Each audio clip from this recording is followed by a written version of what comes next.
رسول الله مبارک دغه زم د بېکسۍ چغه الله ته وویل اللهم عليك بقريش عليك بأبي جهل وعتبة وشيبة والوليد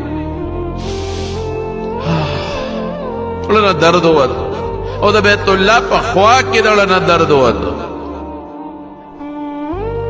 او د چا دړه نه د رسول الله مبارک دړه نه هغه مقدس زړه ای ابو جهل ای ظالمانو سپېروئ یوازې دا نه عبدالله ابن مسعود فرمایي وی د بیت الله په مخ کې رسول الله مبارک منځ کوي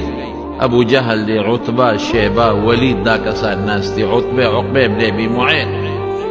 څه وایي یاره وایي څوک نشته چې د فلانکي قصاب خانې ته لاړ شي او د اوښې یو پیروان راوړي نو دې سړي دی په دې ملا ور واچوي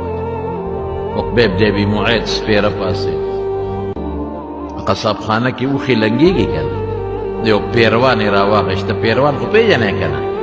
دا د څاروي چې پکې دا بلنګ شي او د هغې نه پس چې لکه ماسخاب غوښه د وینو ډکه پرېوځي حق یې راواخېسته لرې یې ورسره راواخېسته ګندګي او رویړه او چې څنګه حضور پاک په سجده پرېښو په ملا د پاسه یې ورته کېښود سلام څومره ګران کار دی څومره سخته ده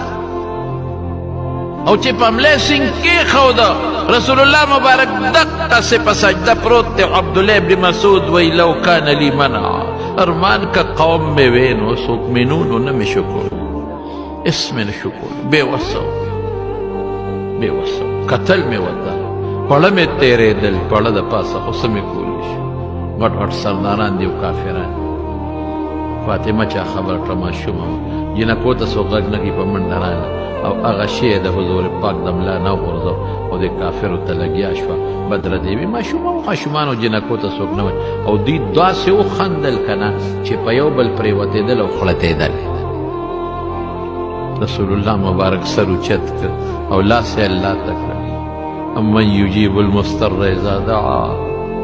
ویکشف السوء